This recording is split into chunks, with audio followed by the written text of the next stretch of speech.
है। श्री हनुमान जी महाराज ज्ञानीनाम अग्रगण्यम, ज्ञानियों में भी अग्रगण्य हैं। क्यों? क्योंकि वे विवेकी हैं। अद्भुतता है श्री हनुमान जी की। कैसा विवेक हनुमान जी का? विवेक का मतलब क्या होता है? गोस्वामी जी कहते हैं, बिन सत्संग विवेक न होई, राम कृपा बिन सुलभ न सोई।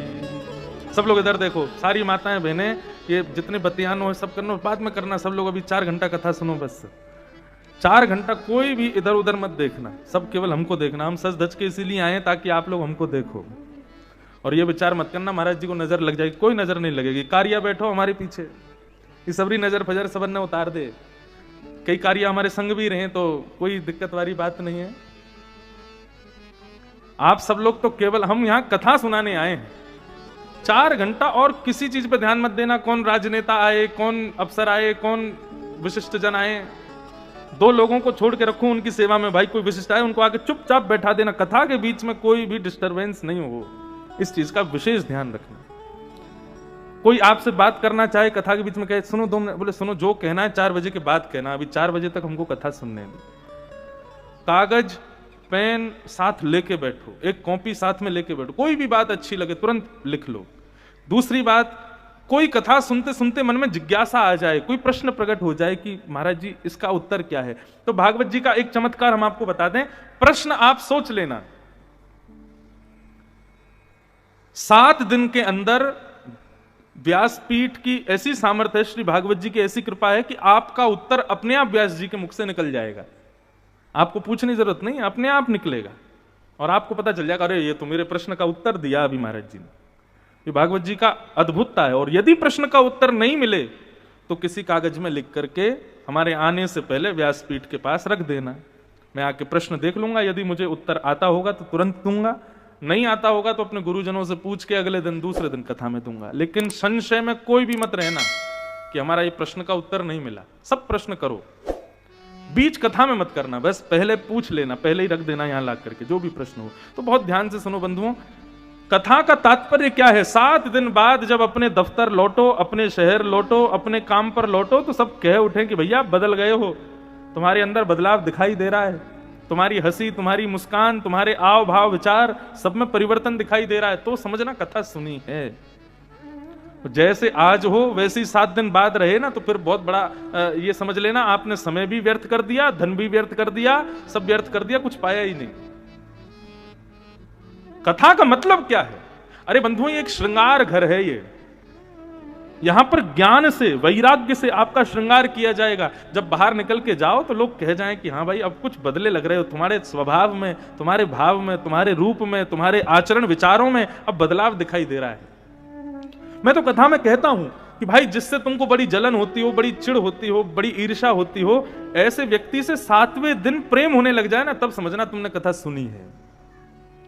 कथा नेत्रों को शिकारी नहीं पुजारी बनाती है। जिस व्यक्ति को देखकर के ईर्ष्या का भाव आता था, द्वेष का भाव आता था, 7 दिन बाद उसमें भी तुमको गुण दिखने लग जाएगा। अरे इसमें भी ये गुण तो है, तो समझना कथा सुनी है। 7 दिन बाद भी उसके प्रति वही ईर्ष्या है, वही राग है, वही द्वेष है, तो समझ लेना आपने केवल धन खर्च कर दिया, समय बर्बाद कर दिया, कुछ नहीं मिला। कथा वो जो आपके जीवन को बदल दे। मैंने कहा एक श्रृंगार घर है। हमारी माताएं बहनें भाई लोग भी श्रृंगार कराने के लिए जाते हैं। माताएं जाती हैं, भाई लोग भी जाते हैं, सलून जाते हैं, ब्यूटी पार्लर जाते हैं, तो वहां श्रृंगार करा के किसको प्रलोभित करना है? ताकि हमारी सखी मिले, हमारी सहेली मिले, हमारा भाई मिले, बंधु मिले, सब कहें अरे वाह बड़े सुंदर लग रहे हो। लेकिन भागवत ऐसा श्रृंगार करती है कि भागवत के श्रृंगार युक्त व्यक्ति की प्रशंसा या तो संत करते हैं या भगवान करते हैं, कोई सामान्य व्यक्ति नहीं करेगा। यहां का श्रृंगार ठाकुर जी को रिझाने के लिए है, संतों को रिझाने के लिए है। इसलिए इस भाव से बैठना। तो विवेक के ऊपर चर्चा हो रही थी। विवेक क्या है? सद असद का बोध हो जाना, यह विवेक है। सही गलत की पहचान। व्यक्ति ज्ञानी तो बहुत हो जाते हैं लेकिन विवेकी नहीं हो पाते। बड़े बड़े ज्ञानियों को भी गलत गलत निर्णय लेते हुए देखा है। और सबसे बड़ा प्रमाण रावण। रावण के ज्ञान पर आप संशय नहीं कर सकते, रावण के ज्ञान पर आप उंगली नहीं उठा सकते। ज्ञान अद्भुत था रावण का, लेकिन विवेक शून्य।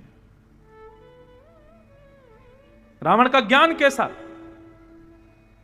शंकर जी के दर्शन करने के लिए जाता था और जब जब जाता था तब तब नए श्लोकों की रचना करके शंकर जी को सुनाता था।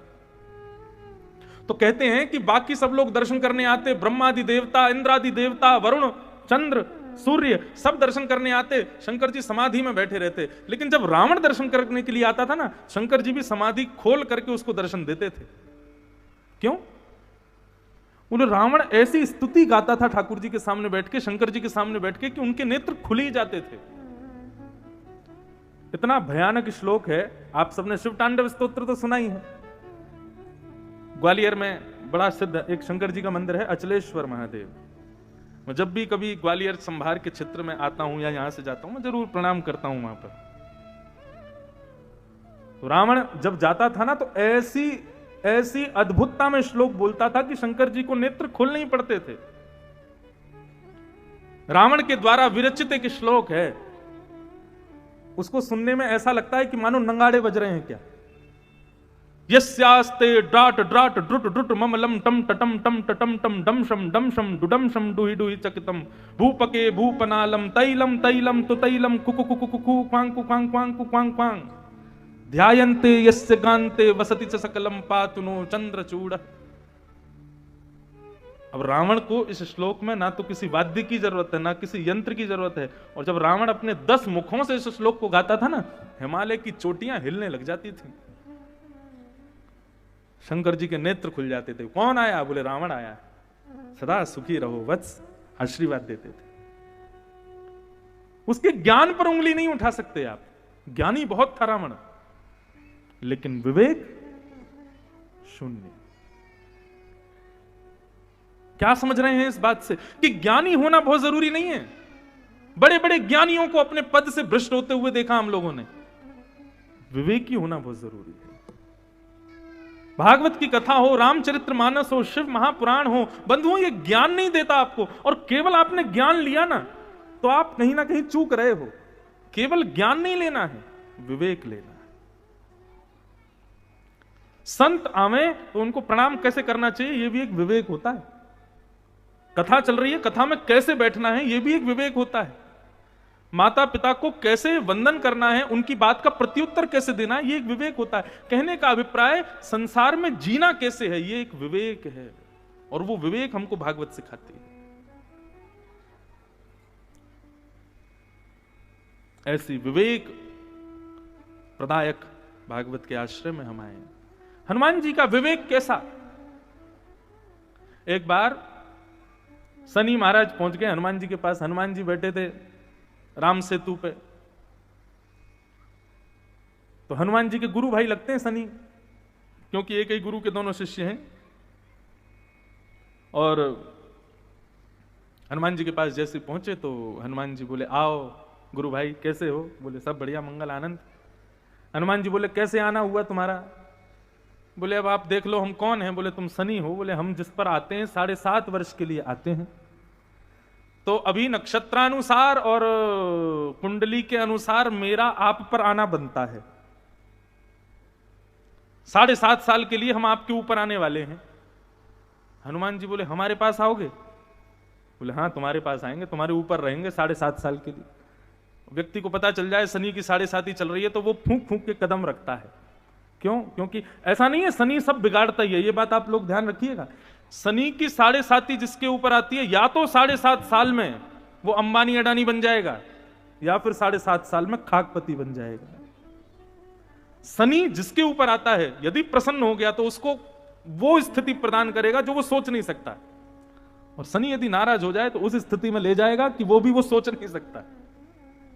तो शनि का आना 7.5 वर्ष के लिए ये कोई बुरा नहीं होता है।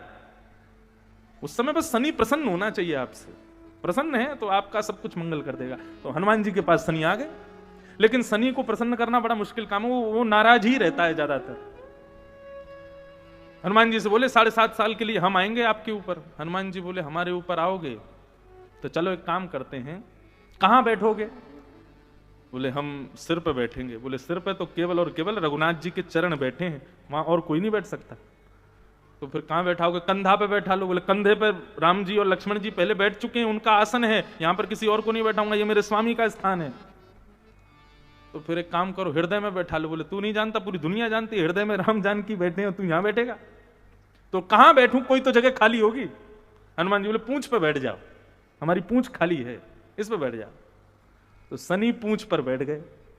हनुमान जी बोले अरे गुरु भाई सुनो, बहुत दिन हो गए कहीं घूमने फिरने नहीं गए, चलो विश्व भ्रमण करने चलते हैं। शनि बोले अब तो तुम जहां जाओगे संग ही रहूंगा मैं, 7.5 साल से पहले मैं नहीं जाने वाला हूं यहां से। हनुमान जी महाराज बोले चलो तुमको विश्व भ्रमण करा के लाते हैं। अब तो हनुमान जी कोई सीधे तो चलते नहीं है, कभी समुद्र में कूद जाएं, कभी हिमालय पे पहुंच जाएं, कभी आकाश में डोलें, कभी अंतरिक्ष की यात्रा करें, कभी भूतल में चले जाएं, और जहां कहीं भी जावें हनुमान जी तो सुरक्षित करके निकल जाएं, लेकिन पूंछ कभी पत्थरों से टकरा रही है, कभी सूर्य से जाके टकरा रही है, कभी पानी में डुबकी मार रही है। स्थिति ये हो गई महाराज कि 2 वर्ष बाद हनुमान जी ने एक जगह जाकर के थोड़ा सा आराम किया। जैसे ही आराम किया तो पूंछ में से शनि गिर पड़े, और गिर करके बोले मेरे हाथ पांव सब टूट चुके हैं, मेरी एक एक नस एक एक हड्डी मेरी बिल्कुल व्यथित हो चुकी है, अब मुझे आपके ऊपर नहीं रहना है, कृपा करके मुझे आप छुट्टी दे दो। हनुमान जी बोले अभी तो 1.5 साल हुआ है, तुम तो 7.5 साल के लिए आने वाले थे, चलो अभी तो 6 साल बचे हैं, पूरे संग ही रहेंगे। बोले 6 साल बाद हो सकता है 33 करोड़ देवताओं में से शनि गायब हो जाए, इसलिए मैं अब आगे नहीं रह सकता आपके साथ, आप तो बस कृपा करके मुझको छुट्टी दो, बताइए मैं क्या करूं। हनुमान जी बोले बस इतना करना, जिनके हृदय में श्री रघुनाथ जी बैठे हैं उनके जीवन में कभी तुम जाना मत, नहीं तो यही हाल होगा तुम्हारा जैसा अभी हुआ है। हनुमान शनि बोले ठीक है, आज के बाद कभी जिनके हृदय में श्री रघुनाथ जी बैठे हैं उनके पास हम कभी नहीं जाएंगे। लेकिन प्रभु हमारे पूरे अंग प्रत्यंग आपने तोड़ दिए, सब सूझ गया, इसके लिए कोई औषधि तो बता दो। तो राम नाम पढ़ करके श्री हनुमान जी ने सरसों का तेल दे दिया। आज तक शनि उसी सरसों के तेल में नहा रहे हैं ताकि उनके सारी जितनी भी शरीर की पीड़ा है वो दूर हो जाए। तो ये विवेक है श्री हनुमान जी महाराज का, वो शनि को भी आ जाए तो शनि को भी राम भक्त बना देते हैं और राम भक्तों को भी शनि से मुक्त कर देते हैं। विवेकी होना अति अनिवार्य है, ज्ञानी होना इतना जरूरी नहीं।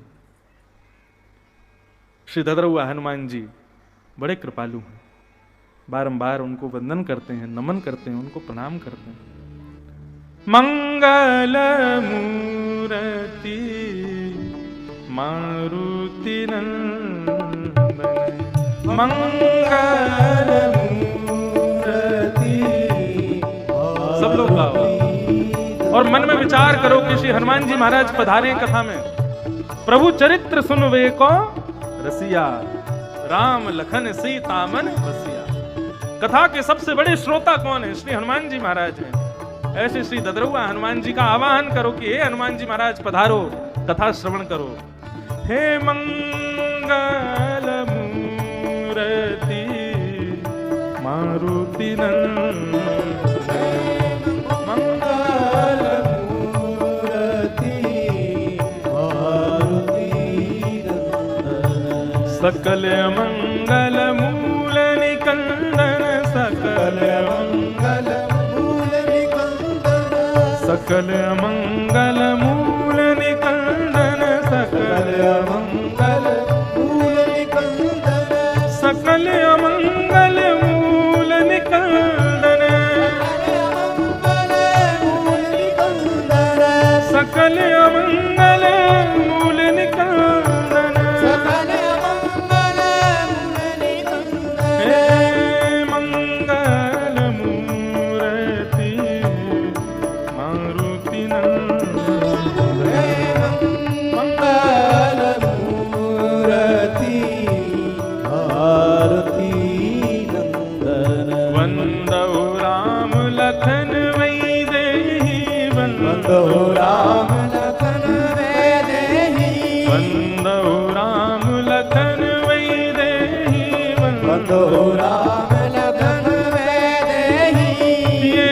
तुलसी के परम स्नेही, हे तुलसी के परम स्नेही, ये हनुमत के परम स्नेही, हे हनुमत के परम स्नेही, मंगल मूर्ति मारुति नंदन, हे मंगल मूर्ति मारुति नंदन, मंगल मूर्ति मारुति नंदन। हे मंगल मूर्ति मारुति अनंत बलवंत श्री हनुमान जी महाराज की जय। आइए आज के मंगल कथा में प्रवेश करते हैं। आज भागवत का महात्म्य हम लोग सुनेंगे। थोड़ी बहुत देर कथा होगी, फिर उसके बाद कल से कथा पूरी 12 से 3:30-4 बजे तक रहा करेगी। आप सब लोग समय का ध्यान रखेंगे। श्रीमद् भागवत के महात्म्य में हम लोग प्रवेश करते हैं। सच्चिदानंद रूपाय विश्वोत्पत्त्यादिहेतवे तापत्रय विनाशाय श्रीकृष्णाय वयं नमः। यं प्रव्रजन्तमनुपेतयपेतकृत्यं द्वैपायनो विरहकातरया जुहाव पुत्रेति तन्मयतया तर्वोऽभिनेदु तं सर्वभूतहृदयं मुनिमानतोऽस्मि।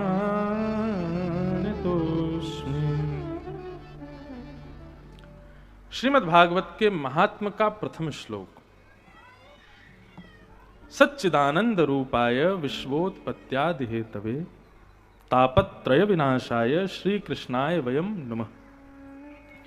ये भागवत के प्रथम श्लोक में भगवान का परिचय दिया गया है। जैसे सबके आधार कार्ड होते हैं, आईडी कार्ड होते हैं, आइडेंटिफिकेशन होते हैं, ऐसे ही ठाकुर जी का आईडी कार्ड है श्रीमद् भागवत का प्रथम श्लोक। सारी जानकारी केवल एक श्लोक में ही मिल जाती है। बहुत ध्यान से सुनना। सबसे पहला सच्चिदानंद रूपाय। भगवान के कितने रूप होते हैं? केवल 3। स्वरूप बहुत सारे हैं भगवान के, लेकिन रूप केवल 3 हैं ठाकुर जी के। आप कहोगे स्वरूप और रूप में अंतर क्या है? तो स्वरूप वो जो हम लोग दूसरों के सामने प्रकट करते हैं, और रूप वो जो हम अपनों के सामने प्रकट करते हैं। जैसे हमारे समाधिया जी के पुत्र एसडीएम हैं, तो एसडीएम होना ये उनका रूप नहीं है, ये उनका स्वरूप है। क्यों? संसार के लिए है। लेकिन वो अपनी मां के लिए नहीं है, अपने पिता के लिए नहीं है, अपनी पत्नी के लिए नहीं है, अपने बच्चों के लिए नहीं है। यदि पत्नी, बच्चे, परिवार के लिए भी एसडीएम बने रहेंगे तो दिक्कत हो जाएगी। वहां तो उनको पुत्र बन के ही रहना पड़ेगा, पिता बन के ही रहना पड़ेगा, पति बन के ही रहना पड़ेगा। अब हम हैं, हम व्यास हैं, सब हमको प्रणाम कर रहे हैं। ये मेरा स्वरूप है, ये मेरा रूप नहीं है। रूप क्या है? जैसे ही मैं अपने घर जाऊंगा तो अपनी माँ को मैं प्रणाम करूंगा, पिता को मैं प्रणाम करूंगा, मेरे भांजे भांजी मुझको मामा कहेंगे, मेरी बहन मुझको भैया कहेंगी। वो मेरा रूप है और ये मेरा स्वरूप है। स्वरूप क्या होता है? जो संसार के लिए आपने बनाया है, और रूप जो आप वास्तविक हो। ये अंतर है रूप और स्वरूप में। तो भगवान के स्वरूप बहुत सारे हैं। कहीं पर नख पे धार लियो गिरिराज नाम गिरधारी पायो है, कहीं पर वंशी हाथ में लिए त्रिभंग लली बन के खड़े हैं, कहीं पर शंख चक्र गदा पद्मधारी चतुर्भुज रूप में खड़े हैं, कहीं पर शेष नाग पर पौड़े हुए हैं, कहीं पर बद्रीनाथ चले जाओ तो समाधि में बैठे हैं, जगन्नाथपुरी चले जाओ तो दोनों भुजाएं आगे करके और विचित्र स्वरूप में ठाकुर जी बैठे हैं, पंढरपुर महाराष्ट्र चले जाओ तो दोनों कमर पर हाथ रख के ठाकुर जी खड़े हैं। तो स्वरूप इतने सारे हैं ठाकुर जी के, लेकिन रूप ठाकुर जी के 3 ही हैं। कौन कौन से? सत्य, चैतन्य और आनंद। केवल 3 रूप।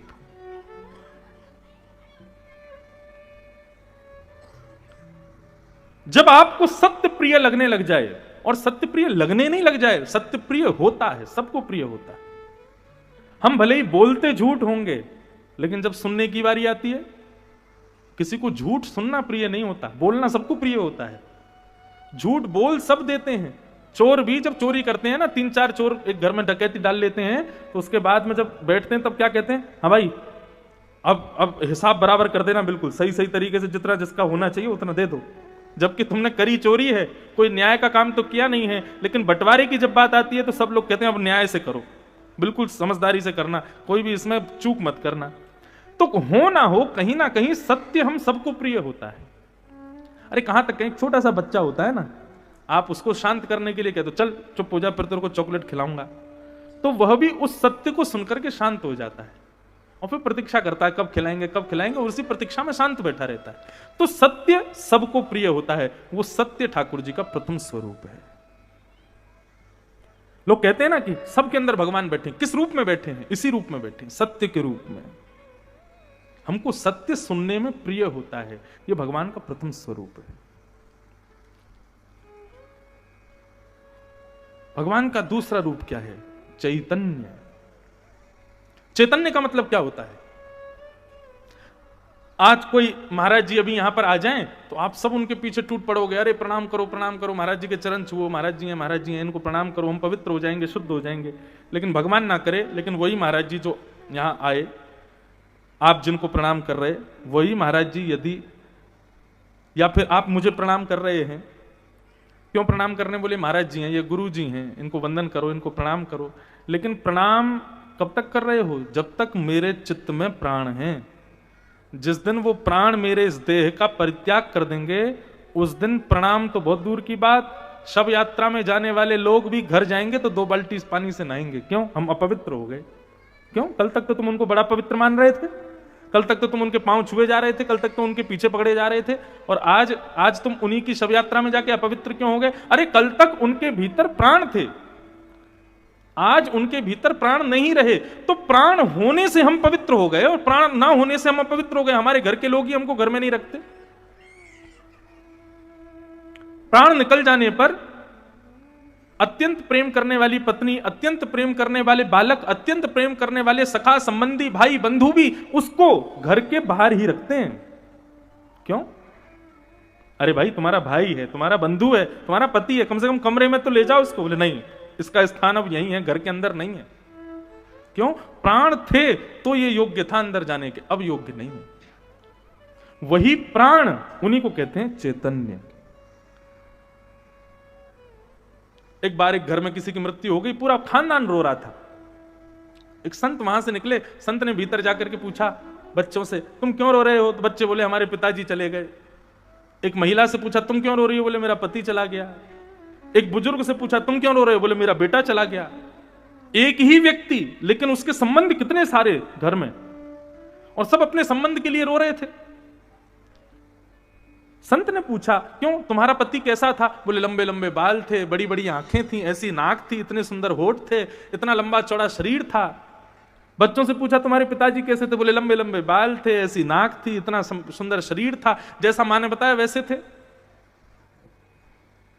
संत बोले तो ये सामने जो रखा है ये कौन है? बोले यही तो है हमारे पिताजी। बोले तो ये तो तुम्हारे सामने रखे हैं, तो फिर रो क्यों रहे हो? बोले नहीं, ये तो रखे हैं, लेकिन इनके भीतर जो थे वो चले गए। तो संत ने बोला कि इनके भीतर जो थे उनको तुमने कभी देखा था? बोले देखा तो कभी नहीं था, तो फिर रो क्यों रहे हो? उनको जब तुमने कभी देखा ही नहीं तो फिर रो क्यों रहे हो? बोले नहीं नहीं, वो देखे नहीं, लेकिन फिर भी हम रो रहे हैं। बोले क्यों रो रहे हो? तुमने जिसको देखा वो तुम्हारे सामने है, और जिसको तुमने नहीं देखा उसके लिए रोना क्यों? कुछ समझ में आई बात? व्यक्ति के प्राण निकल जाने पर वो व्यक्ति सामने होता है, फिर भी हम रुदन क्यों करते हैं कि उसके भीतर जो था वो चला गया। कौन था वो? वही थे चैतन्य भगवान, जिसकी वजह से वो किसी का भाई था, किसी का पति था, किसी का संबंधी था, किसी का यार था, किसी का दोस्त था, किसी का पिता था। और जिस दिन वो चले गए, सूरदास जी महाराज की पंक्ति मैं निश्चित गाता हूं यहां पर। सूरदास जी कहते हैं, मन पंछी उड़ जई हैं जा दिन, मन पंछी उड़ जई हैं तादिन तेरे तन तरुवर के सब ही पात झड़ जाएं।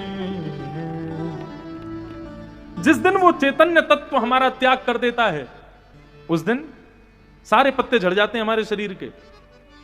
और तो और कहां तक कहें, सूरदास जी कहते हैं जा प्रियतम सो प्रीत घनेरी सो देख डर जाएं। बहुत सावधानी से सुनो सब लोग। सूरदास जी कहते हैं जब व्यक्ति के प्राण निकल जाते हैं ना, उसकी पत्नी बहुत रोती है, मेरा पति कहां चला गया, मेरा सुहाग चला गया। पति को बेचारे को लगता है मेरी पत्नी बहुत रो रही है, तो यमराज जी से कहता है एक काम कर दो, मुझे एक मिनट के लिए वापस भेज दो। यमराज जी बोलते हैं तेरा शरीर तो जला दिया, अब कहां भेजूं तुझे। बोले कोई बात नहीं, मेरी पत्नी को शरीर से प्यार नहीं था, उसको मुझसे प्यार था, आप मुझको भेज दो, वो फिर भी मुझसे बात करेगी। यमराज जी कहते हैं ठीक है। तो यमराज जी ने उसको वापस भेज दिया। अब शरीर तो था नहीं, आत्मा के रूप में आ गया। 4-5 दिन हो गए थे पधारे हुए, रात्रि में पत्नी सो रही थी। जैसे ही पत्नी की रात में आंख खुली पानी पीने के लिए, तभी क्या देखा, ऊपर पंखा पे पति बैठा है और ऊपर से झांक रहा है। 4 दिन पहले प्राण निकल गए उसके, ऊपर से झांक रहा है, तो क्या होगा। जा प्रियतम सो प्रीति घनेरी सो देख डर जई हैं। पत्नी भागती है ब्राह्मणों के पास, बोले महाराज भूत पिशाच निकट नहीं आवे, महावीर जब नाम सुनावे, मेरे घर पे आके नारायण कवच का पाठ करो, हनुमान चालीसा का पाठ करो, कोई हवन पूजा करो। बोले क्यों। बोले वो पिंटू के पिताजी पंखा पे बैठे थे रात में। बोले वो तो चले गए। बोले चले गए लेकिन अब भी बैठे हैं। तब वो रोता रोता यमराज जी के पास जाता है, बोले सारा संसार झूठा है, मेरी पत्नी अब मुझे देख के डर रही है।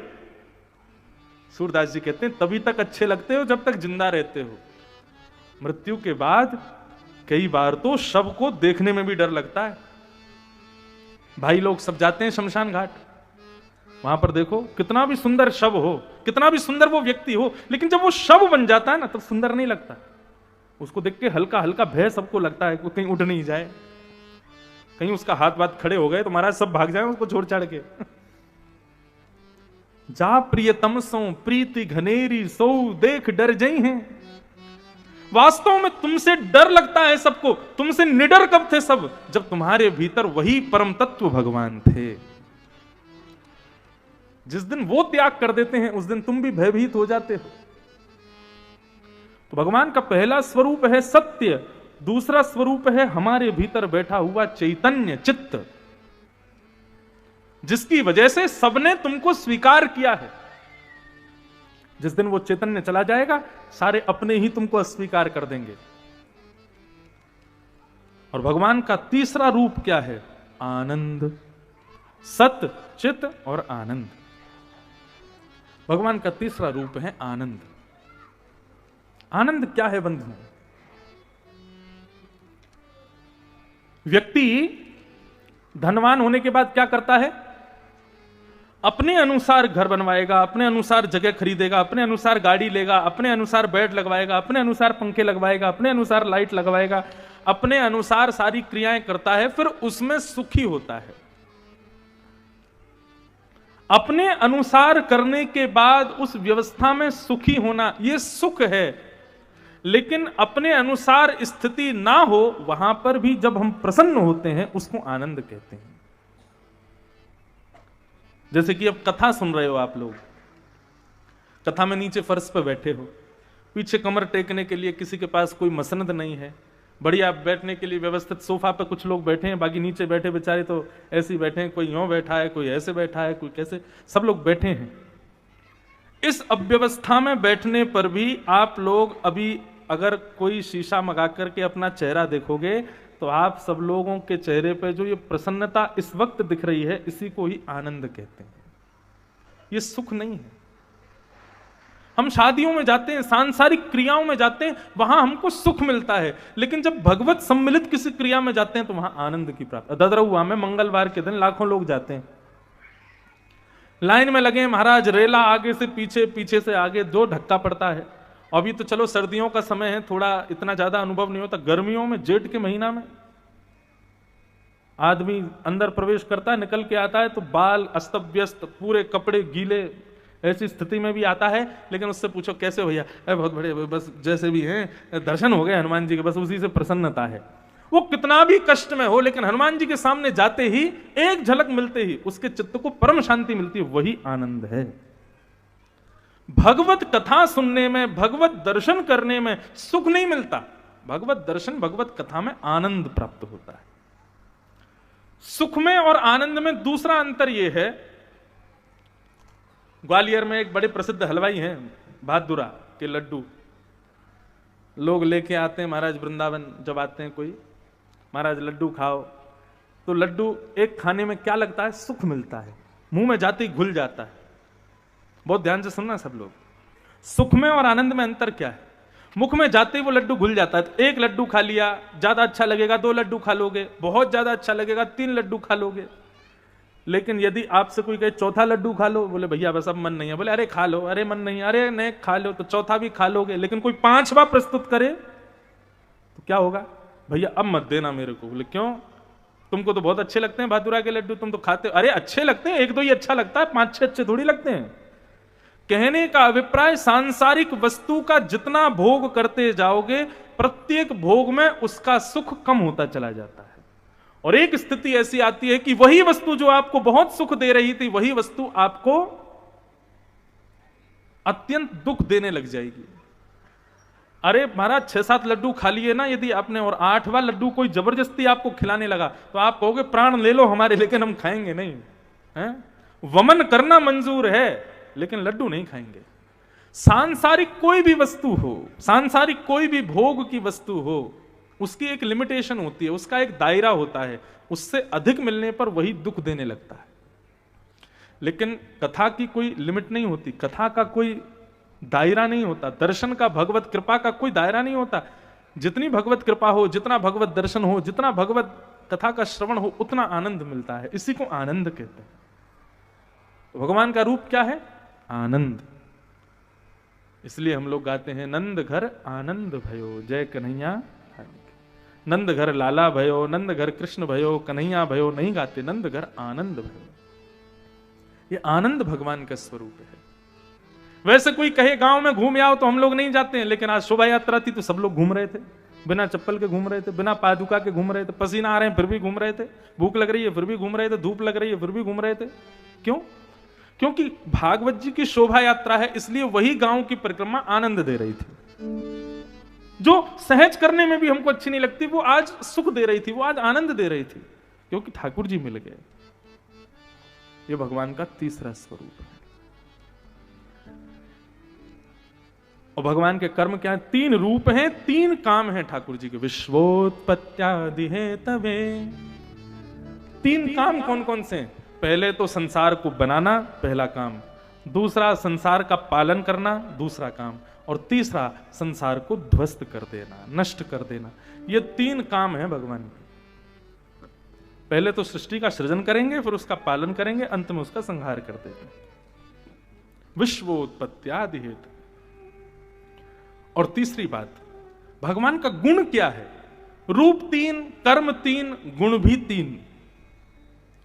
तापत्रय विनाशाय। 3 प्रकार के ताप होते हैं। ताप किसको कहते हैं? ताप मतलब दुख। 3 प्रकार के होते हैं, आदिदैविक, आदि भौतिक और आध्यात्मिक। आदिदैविक दुख क्या होता है? बहुत जोर से बारिश हो जाना, फसल बर्बाद हो जाना, यह आदिदैविक दुख है, देवताओं के द्वारा दिया गया दुख। भौतिक दुख क्या है? किसी से आपको पीड़ा हो जाए, सामने वाला आपसे अपशब्द बोल दे, आपका गलत कर दे, इस प्रकार की पीड़ा, ये आदि भौतिक। और आध्यात्मिक, स्वयं से ही दुखी हो जाना, खुद को पीड़ा हो जाना, बुखार हो जाना, जुकाम सर्दी, टेंशन हो जाना, ये आदि भौतिक दुख है। तो आदि दैविक, आदि भौतिक, आध्यात्मिक 3 प्रकार के दुख हैं। 3 ही दुख होते हैं संसार में, चौथा दुख होता नहीं है। संसार में सब व्यक्ति दुखी हैं, या तो दैविक दुखी हैं, या तो भौतिक दुखी हैं, या आध्यात्मिक दुखी हैं। कोई तन दुखी, कोई मन दुखी, कोई धन बिन रहत उदास, थोड़े थोड़े सब दुखी, सुखी नाम के दास। सब दुखी हैं संसार में। गोस्वामी तुलसीदास जी कहते हैं, दीन कहे धनवान सुखी, धनवान कहे सुख राजा को भारी। राजा कहे महाराजा सुखी, महाराजा कहे सुख इंद्र को भारी। पर इंद्र कहे चतुरानन को सुख, ब्रह्म कहे सुख विष्णु को भारी। तुलसीदास विचार कहे, हरि भजन बिना सब जीव दुखारी। साइकिल पे चलने वाले को लगता है मोटरसाइकिल वाला बढ़िया है, मोटरसाइकिल वाले को लगता है गाड़ी वाला बढ़िया, गाड़ी वाले को लगता है हवाई जहाज वाला बढ़िया, हवाई जहाज वाले को लगता है चार्टर प्लेन वाला बढ़िया। सबको एक दूसरे के सुख दिखाई देते हैं। अरे तुम्हारे पास जो है उसमें सुखी रहो, तुम्हारे पास जो है उसमें प्रसन्न रहो। इतने दूसरों के सुख को देख करके दुखी मत रहो। हमारे पूज्य पिताजी महाराज कथा में कहते हैं, व्यक्ति अपने दुख से कम दुखी, दूसरे के सुख से ज्यादा दुखी है। वो इतना सुखी क्यों है, वो इतना प्रसन्न क्यों है? मतलब दूसरे की चेहरे की मुस्कुराहट हमारा दुख का कारण बन जाती है। वो इतना खुश क्यों हो रहा है, इतना खिलखिला क्यों रहा है? भगवान करे आ गया को नाली में पाम चलो जाए, पाम टूट जाए, ऐसा भाव रखते हैं हम लोग। 3 प्रकार के दुख हैं, सबके जीवन में दुख हैं। और बंधुओं एक बात कहें, पता है पृथ्वी को भागवत में एक नाम से पुकारा गया है। एक नाम है पृथ्वी का, क्या नाम है? दुखालय। क्या नाम है? जोर से कहो, दुखालय। बताओ भोजन कहां किया जाता है? भोजनालय। पुस्तक कहां पढ़ी जाती है? पुस्तकालय। विद्या कहां पाई जाती है? कार्य कहां किए जाते हैं? और दुख कहां पाए जाते हैं? दुखालय। अब कोई कहे कि भोजनालय से पुस्तक ले आओ, विचित्र लगता है ना। अरे भोजनालय में भोजन मिलेगा, पूरी सब्जी दाल चावल मिलेंगे, पुस्तक थोड़ी मिलेगी। कोई कहे पुस्तकालय में से कचौड़ी ले आओ, विचित्र है ना। ऐसे ही हम लोग क्या कर रहे हैं? दुखालय में सुख खोज रहे हैं। सुख नहीं है यहां पर। और सुख है तो केवल एक ही जगह पे है। कहां पे? हमारी कथा में है, ठाकुर जी के दर्शन। इस वक्त भिंड में सबसे ज्यादा सुखी लोग यहां बैठे। क्यों? कथा सुन रहे हैं, परम आनंद में है, परम उत्साह में है, परम प्रसन्नता में है। ये सुख है। भगवत कथा, भगवत कृपा ये सुख प्रदान करती है। भगवान के 3 गुण हैं कि आध्यात्मिक, आदि दैविक, आदि भौतिक तापों से ग्रसित जो लोग हैं उनको सुख प्रदान करते हैं। अच्छा बंधुओं एक बात कहें, भगवान की सानिध्य में आने के बाद, भगवत कथा सुनने के बाद जीवन में कभी दुख नहीं आएगा ऐसा नहीं है। आपको लगता हो ददरुआ धाम वाले महाराज जी बड़े सुखी हैं, ये इंद्रेश जी महाराज कथा कर रहे हैं बड़े सुखी हैं, बड़े बड़े महामंडलेश्वर, बड़े बड़े प्रधानमंत्री आदि ये सब सुखी हैं। सुखी कोई नहीं है संसार में। सबके जीवन में कोई ना कोई दुख तो है ही है। किसी का भी जीवन उठा के देख लेना, कोई सुखी नहीं है संसार में। तो फिर हम कथा क्यों सुनते हैं? तो फिर हम भक्ति क्यों करते हैं? तो फिर हम ठाकुर जी के शरण में क्यों जाते हैं जब दुखी रहना है? तो भगवत शरण में जाने से दुख दूर नहीं होंगे, भगवत शरण में जाने से दुखों से जूझने का बल मिलेगा केवल। ऐसा नहीं है गोस्वामी तुलसीदास जी महाराज के जीवन में दुख नहीं था। अरे कहां तक कहे महाराज, गोस्वामी जी ने अपने मन से मानस को रचा, रामचरित्र मानस की रचना की। और जब मानस की रचना की थी ना, पूरा विश्व विरोध में आ गया था तुलसीदास जी के। काशी के विद्वानों ने तो रामचरित्र मानस को कह दिया कि भाई ये इतनी इतनी छोटी और इतनी साधारण भाषा है कि इसको स्वीकार नहीं किया जा सकता। गोस्वामी तुलसीदास जी जिस गली से निकल जाते थे, जिस स्थान से निकल जाते थे, लोग हास परिहास करते थे। लेकिन गोस्वामी जी ने जब मानस की रचना की तो गए कहां? काशी विश्वनाथ के पास। और विश्वनाथ के पास जाकर के अपनी मानस को अर्पित कर दिया और कहा कि मैंने दुनिया को खुश करने के लिए मानस की रचना नहीं की। स्वांतः सुखाय तुलसी रघुनाथ गाथा, मैंने खुद को प्रसन्न करने के लिए इस मानस की रचना की है। लेकिन विद्वान लोग इसको स्वीकार नहीं कर रहे। इससे मुझको चिंता हो रही है कि कहीं मैंने कुछ गलत तो नहीं लिख दिया है। मैंने कुछ गलत नहीं लिखा है। इसके लिए केवल हे शंभु, हे शिव, आप मुझे किसी भी प्रकार ये बताइए कि मैंने सब उचित लिखा है ना? मैंने राम जी का जो चरित्र यहां लिखा है वो अच्छा तो है ना? और सारे ग्रंथों के साथ मानस को काशी विश्वनाथ के पास में रख दिया गया। रात्रि में किवाड़ बंद कर दी गई और जैसे ही मंगला के दर्शन के लिए 2:30 बजे काशी विश्वनाथ के कपाट खोले गए तो सारे ग्रंथ नीचे थे और सबसे ऊपर रामचरितमानस रखा था। और उस केवल रामचरितमानस रखा नहीं था, भगवान शिव ने अपने हस्ताक्षर किए रामचरितमानस पर। और भगवान शिव के हस्ताक्षर क्या हैं? सत्यम शिवम सुंदरम। ये 3 शब्द साधारण नहीं है। इन 3 शब्दों को हम लोग गाते हैं और सुनते हैं, ये कोई साधारण, ये भगवान शिव ने मानस पर लिखे हैं। हे तुलसीदास, तुमने जो लिखा है वो सत्यम, परम सत्य है। हे तुलसीदास, तुमने जो लिखा है वो परम शिवम। शिवम, शिव, शिव शब्द का अर्थ क्या होता है पता है? शिव शब्द का अर्थ होता है कल्याणकारी, लाभकारी।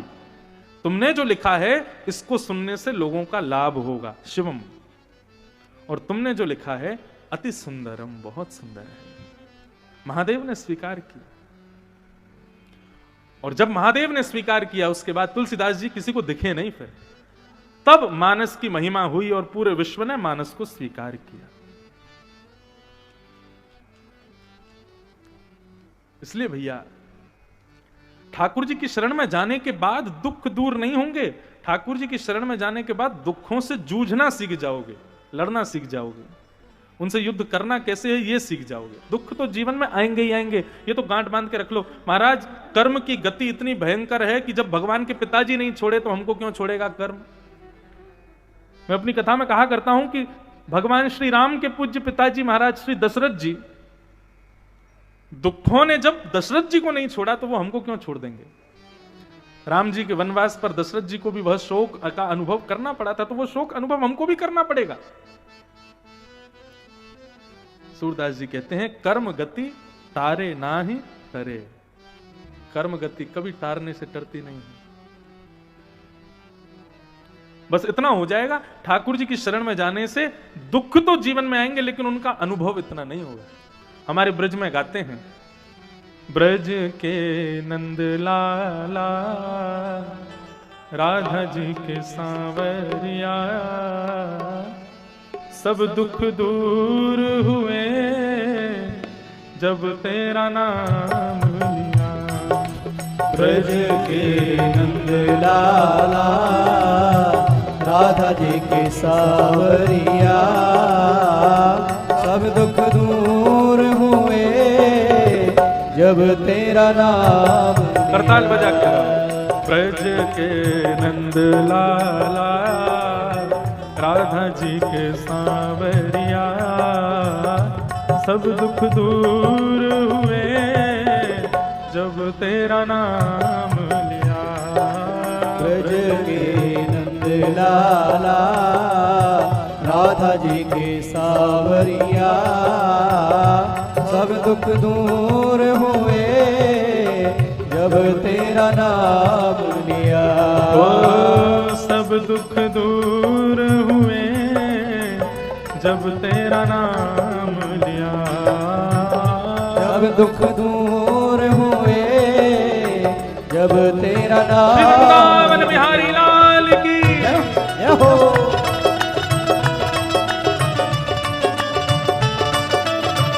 करताल बजा के गाओ भाव से।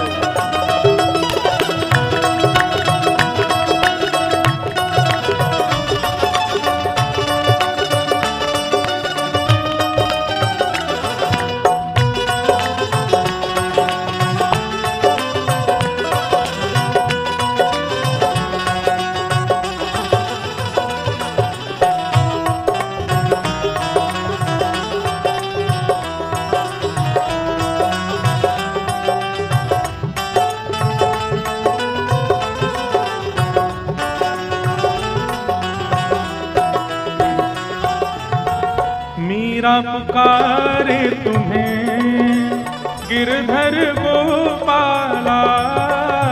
मीरा पुकारे तुम्हें गिरधर गोपाला। मीरा पुकारे तुम्हें गिरधर गोपाला। मीरा पुकारे तुम्हें गिरधर गोपाला। ढल गया अमृत में विष का भरा प्याला, बन गया अमृत में विष का भरा प्याला। महाराज मीराबाई को मारने के लिए उनके परिवार के लोगों ने क्या नहीं किया, विष भेज दिया, जाओ जाकर के मीरा को पिला दो। मीराबाई को जैसे जाके दिया, मीराबाई बोली क्या है ये? बोले तुम्हारे ठाकुर जी का चरणामृत है। मीराबाई बोली चरणामृत तो सफेद होता है, लेकिन ये तो काला काला है। बोले तेरा कन्हैया काला है ना, उसको स्नान करा के लाए, इसलिए चरणामृत भी काला हो गया है। जैसे ही सुना मेरे ठाकुर जी का चरणामृत है, तुरंत मुख से लगा करके विष को पी गई। इतने विश्वास से पान किया विष का कि वो विष कंठ में जाते ही चरणामृत बन गया, और मीराबाई का बाल बांका भी नहीं कर पाया।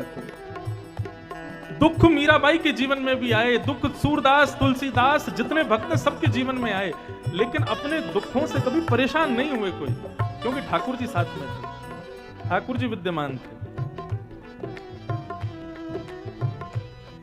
ओ मीरा पुकारे तुम्हें गिरधर गोपाला, मीरा पुकारे तुम्हें गिरधर गोपाला। ढल गया अमृत में विष का भरा प्याला, बन गया अमृत में विष का भरा प्याला। विष का भरा प्याला कौन मिटाए उसे, जिसे तूने राख लिया। सब दुख दूर हुए जब तेरा नाम लिया, सब दुख दूर हुए जब तेरा नाम लिया। ओ ब्रज के नंद लाला, राधा जी के सांवरिया, सब दुख दूर हुए जब तेरा नाम लिया। सब दुख दूर हुए जब तेरा नाम लिया। ओ देख रहे हो तुम मेरे दुखड़े सारे, देख रहे हो तुम मेरे दुखड़े सारे। कब दर्शन दोगे मेरी आंखों के तारे, कब दर्शन दोगे मेरी आंखों के तारे। ओ मेरी आंखों के तारे। अधर पे मुरली है, कांधे पे कामरिया, सब दुख दूर हुए जब तेरा नाम लिया। ओ सब दुख दूर हुए जब तेरा नाम लिया। गोविंद मेरो है, गोपाल मेरो है, गोविंद मेरो है, गोपाल मेरो है। मेरा बांके बिहारी नंदलाल मेरो है, मेरा बांके बिहारी नंदलाल मेरो है। ओ राधारमण बिहारी नंदलाल मेरो है, ओ राधारमण बिहारी नंदलाल मेरो है। गोविंद मेरो है, गोपाल मेरो है, गोविंद मेरो है, गोपाल मेरो है। हाँ गोविंद मेरो है, गोपाल मेरो है।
हरिस्मृति सर्व विपद विमोक्षणम।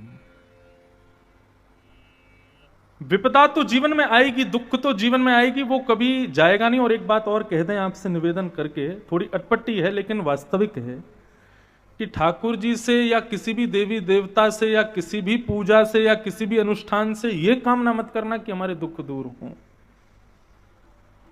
आप कहोगे महाराज जी ऐसा क्यों कह रहे हैं? इसलिए कह रहे हैं, कष्ट जो है ना वो हमारे प्रारब्ध के अनुसार हमको प्राप्त होता है। बहुत ध्यान से सुनिएगा इस विषय को। थोड़ी बहुत देर और कथा कह के फिर हम विश्राम कर रहे हैं। अभी हमारे जीवन में जो कष्ट आते हैं, जो विपत्तियां आती हैं, जो आपत्तियां आती हैं, वो या तो इस जन्म का या फिर पूर्व जन्म का या फिर हमारे किसी ना किसी कृत्य का, हमारा कर्म ही लौट करके आया है हमारे पास। और जब ठाकुर जी हमारे कर्मों को हमसे भोगवाते हैं, इसका मतलब यह है कि उस कर्म को भोग करके हम संसार से निवृत्त हो रहे हैं, अपने कर्तव्यों से निवृत्त हो जाओगे, अपने उस प्रारब्ध से बच जाओगे, निकल जाओगे। यदि भोगा नहीं ना उसको, तो उसको भोगने के लिए मानव शरीर त्याग के फिर तुमको ना जाने कितनी योनियों में वो दुगना होकर के उसको भोगना पड़ेगा। ये बात बिल्कुल सत्य है। मानव शरीर सबसे श्रेष्ठ है, और ठाकुर जी यदि इस शरीर से प्रारब्ध भुगवा देना, तो इसका मतलब यह समझ लेना कि ये हमारा अंतिम जन्म है। जितने दुख हैं, जितने कष्ट हैं, सबको इस शरीर से भोग लो, भोग करके सबको नष्ट कर दो और यहां से प्रस्थान कर जाओ। एक भक्त को बहुत गंभीर रोग हो गया एक बार। इतना गंभीर रोग हो गया कि वो उठ भी नहीं पा रहा था, चल भी नहीं पा रहा था, बिस्तर पर पड़े पड़े अपने मलमूत्र आदि का त्याग कर रहा था वो भक्त। तो उस भक्त की इस पीड़ा को देख करके देखा भगवान ने कि इसके कोई मलमूत्र को साफ करने वाला भी नहीं है इसके पास में। तो भगवान रूप बदल करके आ गए और हाथ में जल लेकर के उसके पूरे शरीर को पोंछने लगे। भक्त ने नेत्र खोल करके देखा कोई बालक मेरे हाथ पांव पोंछ रहा है, मेरे मलमूत्र को साफ कर रहा है। उसको लगा कि कोई साधारण बालक नहीं है, साक्षात मेरे ठाकुर जी हैं। हाथ पकड़ करके कहा, आप ठाकुर जी हो ना? इतने में बालक में से भगवान प्रकट हो गए। भगवान बोले, हाँ हम ही तुम्हारी सेवा करने आए हैं। बोले, आप भगवान होकर के, इतने पवित्र होकर के, इतने समृद्ध होकर के मेरे मेरे मेरे मलमूत्र को साफ करने आए हो? भगवान बोले, क्यों, तुम भक्ति ही सेवा करना जानते हो, हम भगवान सेवा करना नहीं जानते? हम भी सेवा करते हैं, भक्तों की सेवा हम भी करते हैं। भक्त ने बहुत अच्छी बात कही। बोले, प्रभु आपको मेरी सेवा ना करनी पड़े ऐसा कुछ कर दो ना। भगवान बोले, ऐसा क्या करें? बोले, मेरी पीड़ा दूर कर दो। मुझको जो रोग हो गया है, मुझको जो पीड़ा हो गई है, मुझको जो अंदर दिक्कत हो गई है, इसको दूर कर दो, मुझे सही कर दो। आप तो सर्वसमर्थ हो, भगवान हो, आपको मेरी सेवा करनी ना पड़े इसके लिए मेरे रोग को दूर कर दीजिए ना, मुझे स्वस्थ कर दीजिए। भगवान बोले, नहीं, स्वस्थ नहीं करूंगा। क्यों? बोले, क्योंकि मैं चाहता हूं कि तू इस संसार के भव बंधन से जल्दी मुक्त हो, और उसके लिए तेरे जितने प्रारब्ध कर्म हैं उनको तू भोग ले। यदि तूने कहा कि भाई मेरे प्रारब्ध कर्मों को अब मुझसे दूर कर दो, मेरे कष्टों को दूर कर दो, मुझे स्वस्थ कर दो, तो तेरे प्रारब्ध के कर्म तो रह जाएंगे ना, और यदि वो रह गए तो उनको भोगने के लिए तुझे फिर जन्म लेना पड़ेगा। इसलिए एक ही जन्म में सारे प्रारब्ध दुखों को ठाकुर जी यदि भुगवाने लग जाएं तो समझना अब जल्दी हमारी छुट्टी होने वाली है पृथ्वी से। हनुमान जी महाराज से जाकर के, कभी भी रघुनाथ जी से जाकर के, देवी मैया से जाकर के, हमारे वृंदावन बिहारी लाल से जाके कभी ये मत कहना कि हमारे दुख दूर कर दो। ठाकुर जी से कहना, प्रभु जीवन में जो प्राप्त होगा सब सहने की सामर्थ्य प्रदान कर दो। बस दुखों से लड़ना कैसे है, दुखों को जूझना कैसे है, ये कृपा कर दो।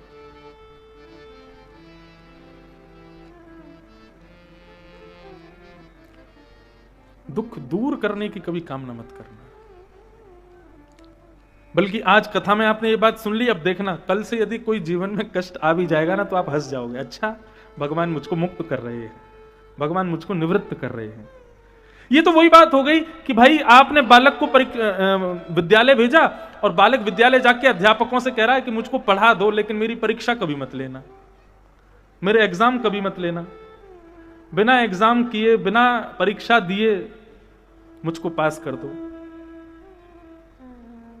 तो विद्यालय में यह काम तभी हो सकता है जब आप पैसे दोगे। लेकिन पैसा देकर के बच्चे को यदि विद्यालय में पास आपने करा भी दिया, टॉप उसको करा भी दिया, उसका भविष्य अच्छा नहीं बन पाएगा। उसका भविष्य उज्जवल कब बनता है? जब वो विद्यालय में पढ़ के परीक्षाएं देता है और परीक्षाओं में मेहनत करके जब आगे की कक्षा में पहुंचता है, तब धीरे धीरे धीरे धीरे एक दिन उसका उज्जवल भविष्य होता है। बिना परीक्षाओं के कभी किसी का उज्जवल भविष्य हुआ नहीं। और यदि कोई धन देकर के, पैसा देकर के परीक्षाओं में पास होकर के यदि उज्जवल भविष्य की कामना करे, तो एक दिन पहुंच तो जाएगा उज्जवलता में, लेकिन गिरेगा, और ऐसा गिरेगा कि फिर कभी उठ नहीं पाएगा। इसीलिए भैया ये संसार भी एक विद्यालय है, और विद्यालय में हर दिन कुछ ना कुछ सीखना पड़ता है। हमारा पृथ्वी पर हम हर दिन कुछ ना कुछ सीख रहे हैं। सीखते सीखते सीखते जब विपत्ति जीवन में आती है तो उसको परीक्षा के रूप में लो कि ये मेरी परीक्षा हो रही है, मेरी परीक्षा, मेरे पति की परीक्षा, मेरे परिवार की परीक्षा। उस परीक्षा से घबराओ मत, उस परीक्षा में हार मानो मत, उस परीक्षा से मुंह फेरो मत। डट करके ठाकुर जी का स्मरण करे, उस परीक्षा का पालन करो, परीक्षा को दो, तभी तो आगे की श्रेणी में पहुंचोगे।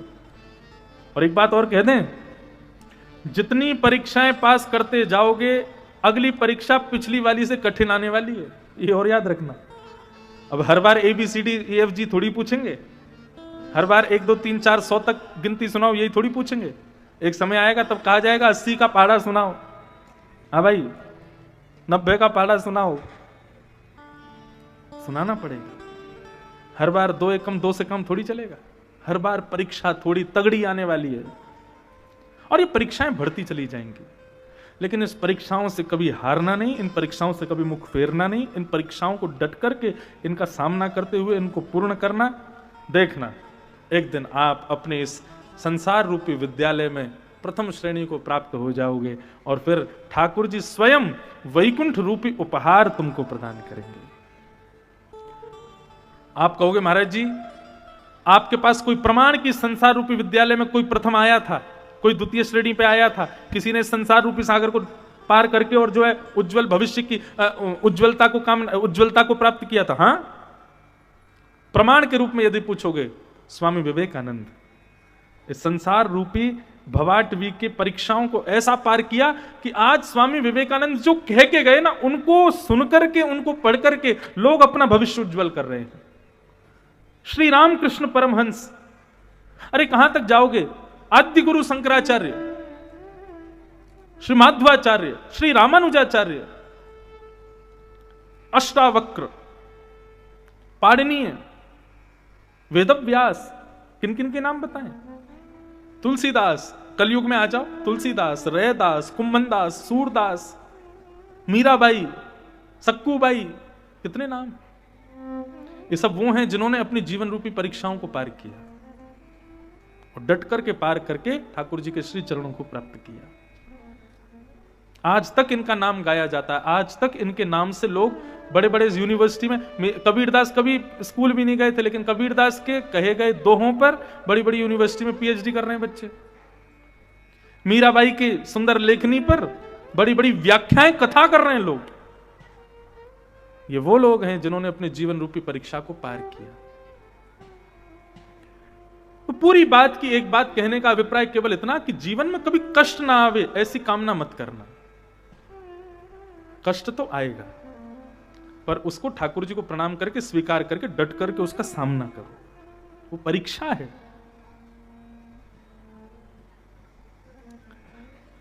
ऐसे श्री कृष्ण को हम बारंबार प्रणाम करते हैं। श्री कृष्णाय वयम नमः। यह भागवत का प्रथम श्लोक है। यहां 3 रूप, 3 गुण और 3 कर्मों की व्याख्या की गई। भागवत के मंगल महात्म्य में आगे भक्ति, ज्ञान, वैराग्य तीनों की पीड़ा को दूर करने के लिए नारद जी महाराज सनत कुमारों के पास गए और सनत कुमारों से पूछा कि भक्ति, ज्ञान, वैराग्य दोनों तीनों कैसे प्रसन्न होंगे। तब सनत कुमारों ने भागवत का आश्रय बताया। बंधु, हम सबके भीतर भक्ति तो है, लेकिन ज्ञान और वैराग्य दूर दूर तक दिखाई नहीं देते। अब सोचो, भक्ति है मां और उसके बच्चे हैं ज्ञान और वैराग्य। अब ज्ञान और वैराग्य जहां पर नहीं होंगे, जहां ज्ञान और वैराग्य प्रसन्न नहीं रहते होंगे, वहां मां प्रसन्न कैसे रह सकती है? आज भक्ति तो है हम सब लोगों के अंदर, लेकिन ज्ञान नहीं है, वैराग्य नहीं है, इसलिए हमारी भक्ति प्रसन्न नहीं है, इसलिए हमारी भक्ति खुश नहीं है। हम इसलिए उदास होते हैं, हताश होते हैं, निर्बल होते हैं, दुर्बल होते हैं, क्योंकि हमारे भीतर भक्ति तो है, शक्ति तो है, लेकिन उस शक्ति को प्रकट करने वाले ज्ञान और वैराग्य नहीं है। आप कहोगे ज्ञान और वैराग्य क्या है? तो ज्ञान का मतलब मैंने पहले ही कहा, ज्ञान का मतलब पोथी पढ़ पढ़ जग मुआ, पंडित भया ना कोय, ढाई आखर प्रेम का पढ़े सो पंडित होए। बहुत पोथियां पढ़ लेना, बहुत ज्यादा सुन लेना, बहुत ज्यादा नॉलेज हो जाना, वही ज्ञान नहीं होता है। विवेक होना ज्ञान है, सही गलत की पहचान होना, और विवेक कथा से मिलता है, सत्संग से मिलता है। तो पहला तो ज्ञान हो और दूसरा वैराग्य हो। वैराग्य किसे कहते हैं? घर छोड़ दिया, परिवार छोड़ दिया, पत्नी छोड़ दी, बच्चे छोड़ दिए, सब छोड़ छाड़ के बाबा जी बन गए। अभी दिसंबर में हमारे घर पर परम पूजनीय श्री राम भद्राचार्य जी महाराज की कथा हुई थी। तो उन्होंने बड़ी सुंदर एक बात बताई कथा में, वो पूरी एक दोहा जैसा गाया था, वो तो मुझको याद नहीं, लेकिन मैं बात बता रहा हूं। तो वे कह रहे थे, बोले कि एक ब्राह्मण बोला अपनी ब्राह्मणी से कि मैं तो जा रहा हूं बाबा जी बनूंगा, महात्मा बनूंगा। तो ब्राह्मणी ने एक चौपाई जैसी बोली, वो चौपाई मुझे याद नहीं, लेकिन उसका भाव ऐसा था, अपना घर छोड़ के यदि घर घर मुंह मारना पड़े तो ऐसे बढ़िया तो अपने घर के ही बने रहो। अपना घर छोड़ के यदि घर घर खुद को पुजवाना पड़े तो इससे बढ़िया तो यह है कि अपने घर पे ही पुजवा लो। महात्मा बन जाओगे, संत बन जाओगे तो घर घर जाओगे, दूसरों के घर जाके अपनी पूजा करवाओगे, दूसरों के घर का अन्न खाओगे, दूसरों के घर का पानी पियोगे। इससे बढ़िया अपने घर का ही अन्न पानी चलाते रहो। महात्मा बन जाना, वैरागी, विरक्त मतलब सबका त्याग कर देना, विरक्त वैराग्य नहीं होता है। वैराग्य का वास्तविक रूप क्या है? सबका त्याग करना नहीं, सबके संग रहते हुए भी सब में आसक्ति ना होना, यह है वैराग्य।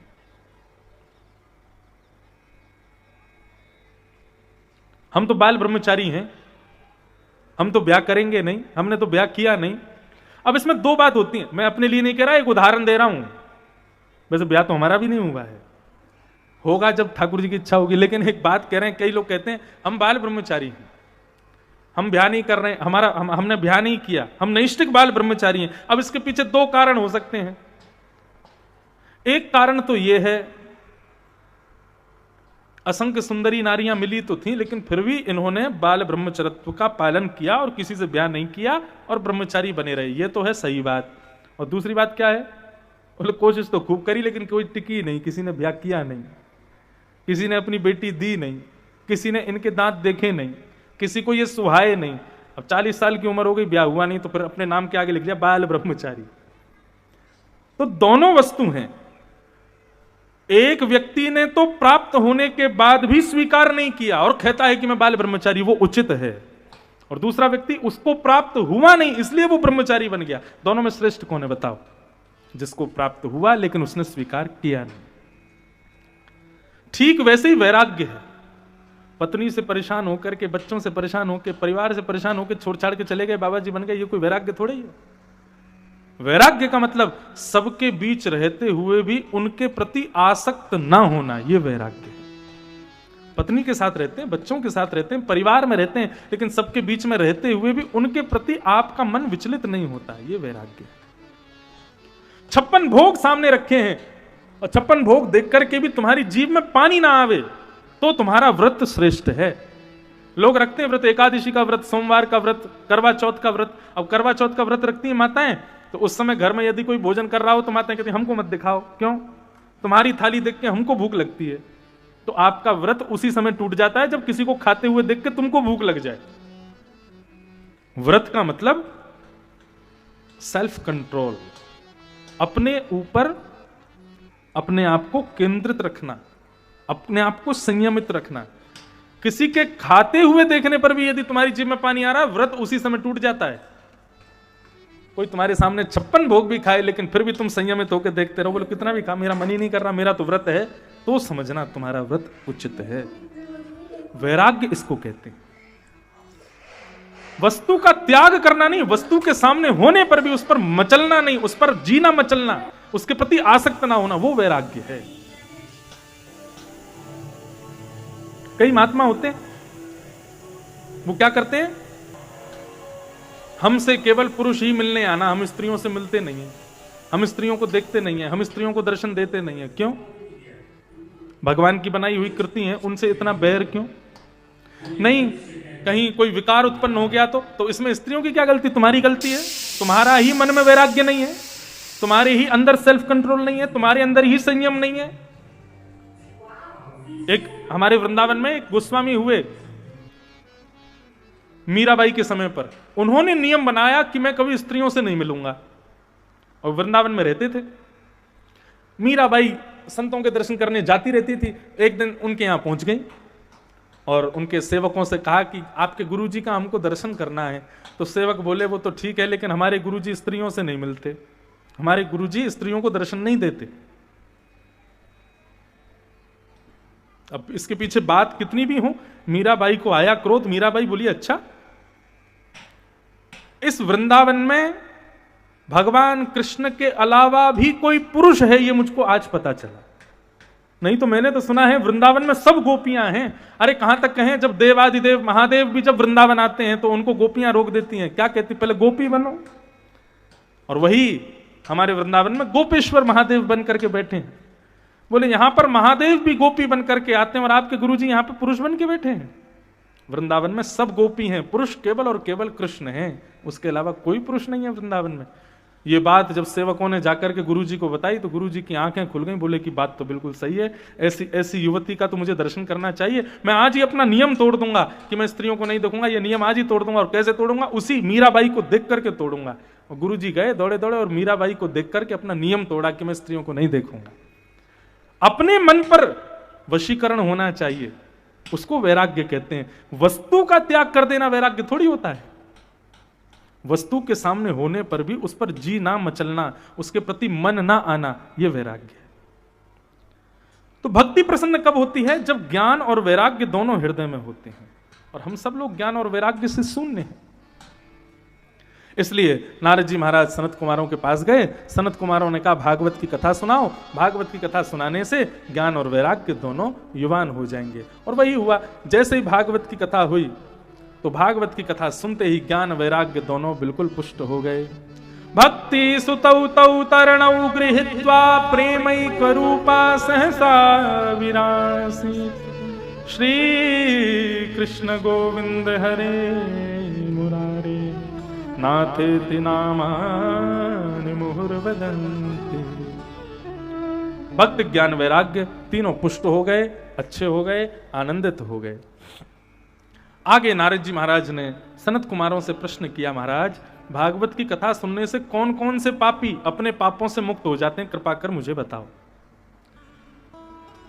यहां पर सनत कुमार कहते हैं, ये मानवा पाप कृतस्तु सर्वदा सदा दुराचार रता विमार्गगा क्रोधाग्नि दग्धा कुटिलश्च कामिन सप्ताह यज्ञेन कलौ पुनन्ति।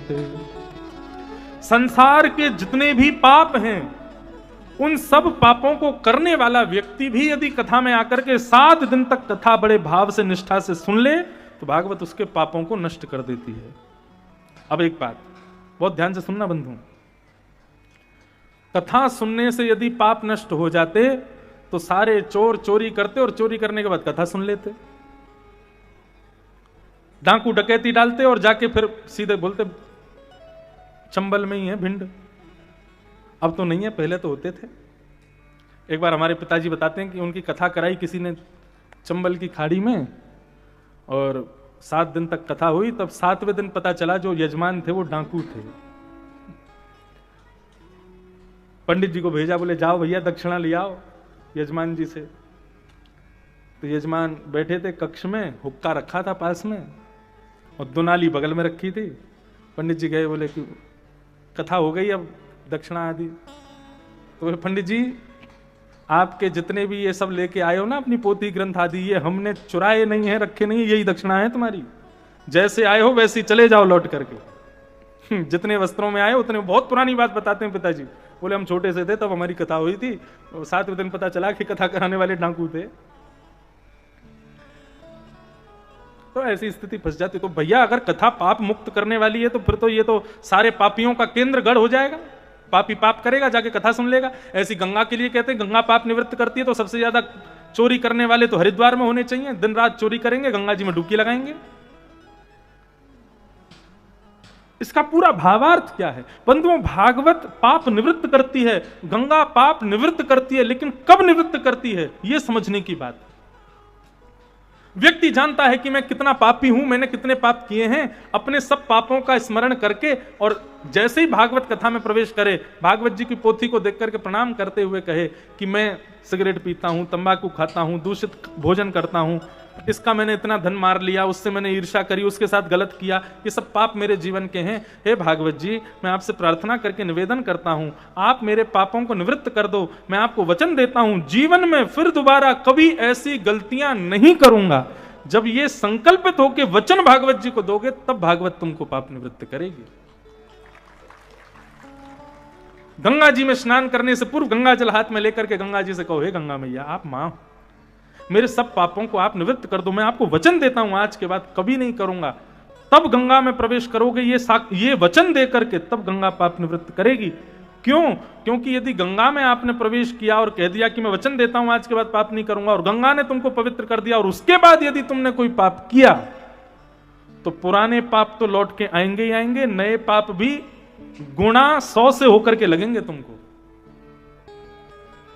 इसलिए मैं तो कथा में पहले कह देता हूं, भाई जो पाप निवृत्त नहीं हो सकता वो चुपचाप चला जाए उठ के यहां से, क्योंकि यहां सुनने के बाद में यदि आपने वही पाप किया, अभी तक तो वो थोड़ा थोड़ा लग रहा था, लेकिन बाद में गुणा 100 से होकर के लगेगा, गुणा 1000 से होकर के लगेगा।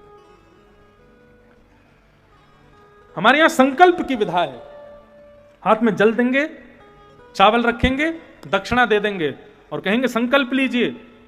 संकल्प की विधा क्या है कि मैं आज संकल्प लेता हूं, मैं आज के बाद ऐसा ऐसा नहीं करूंगा। यदि मैंने ऐसा किया तो जल है हाथ में, मैं प्यासा मरूंगा, अन्न है हाथ में, मैं भूखा मरूंगा, धन है हाथ में, यदि मेरी मृत्यु हुई, यदि मैंने ऐसा किया तो मैं लक्ष्मीहीन होकर के मरूंगा। इसलिए भैया जब तक संकल्पित नहीं होगे तब तक गंगा और भागवत ये दोनों आपको पाप निवृत्त नहीं करेंगे। पहले संकल्प लो। हम आज के बाद ऐसा नहीं करेंगे, तब आओ कथा में, कथा आपको पवित्र कर देगी, आपके सारे विकारों को नष्ट कर देगी। संकल्पित होए तो सही व्यक्ति।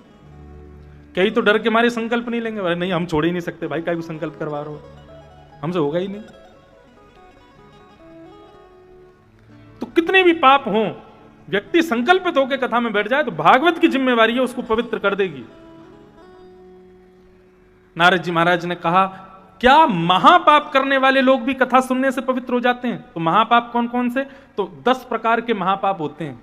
उनमें गौ हत्या, ब्राह्मण हत्या आदि आदि है, लेकिन उसमें एक बड़ा विशिष्ट है, बहुत ध्यान से सुनिएगा, जितने बच्चे बैठे हैं वो भी ध्यान से सुनना। मातृ पितृ दूषकान, माता पिता से द्वेष करने वाले लोग ये महापाप कर रहे हैं। ऐसे महापापी लोग भी यदि कथा में जाकर के बैठ जाएं तो कथा उनको भी पवित्र कर देती है। नारद जी बोले, आपकी सारी बात स्वीकार है, लेकिन ये वाली बात मुझे स्वीकार नहीं है। माता पिता से द्वेष करने वाला व्यक्ति कभी पवित्र नहीं हो सकता। भागवत जी उसको कैसे पवित्र कर देती हैं?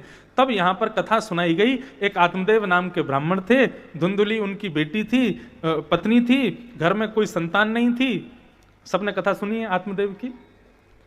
आत्मदेव वन में जाकर के प्राण त्यागने लगे, तब संत ने कहा कि अरे प्राण मत त्यागो, ये लो फल ले जाओ, अपनी पत्नी को खिला देना, तुम्हारे घर पुत्र होगा। अच्छा एक बात कहूं बंधुओं, भगवान यदि आपकी मन वांछित वस्तु आपको दे देते हैं तो यह भगवान की कृपा, लेकिन भगवान आपको मन वांछित वस्तु यदि नहीं देते हैं तो यह भगवान की अति कृपा। क्यों? क्योंकि मां, बच्चा कहता है कि मां मुझे पेप्सी पीनी है, तो मां यदि बच्चे को मांगने पर पेप्सी पिला देती है तो कई लोग क्या सोचते हैं, ये मां की गलती है, बच्चा ने मांगी और उसको तुरंत दे दिया। लेकिन बच्चा कहे मां मुझको पेप्सी पीनी, और मां धरे 2-3 गाल पे धर के कहे दूध पी, तेरे लिए दूध है, दूध को पियो, छाछ पियो, दही पियो, तो ऐसे में सब लोग क्या कहते हैं, हाँ नहीं माँ अच्छी है, कम से कम पौष्टिक चीज देती है। ठीक उसी प्रकार हमने जो चाहा ठाकुर जी ने हमको दे दिया, इसमें भगवान की कृपा का अनुभव करना। लेकिन हमने जो चाहा ठाकुर जी ने जो नहीं दिया, इसमें अति कृपा समझना। किस भाव से कि हमने जो चाहा ठाकुर जी ने वो नहीं दिया, ठाकुर जी ने कुछ अच्छा सोच रखा है वो मिलेगा, इसलिए नहीं मिला। एक व्यक्ति, मेरी कथा में हमने 4 धामों में कथा की।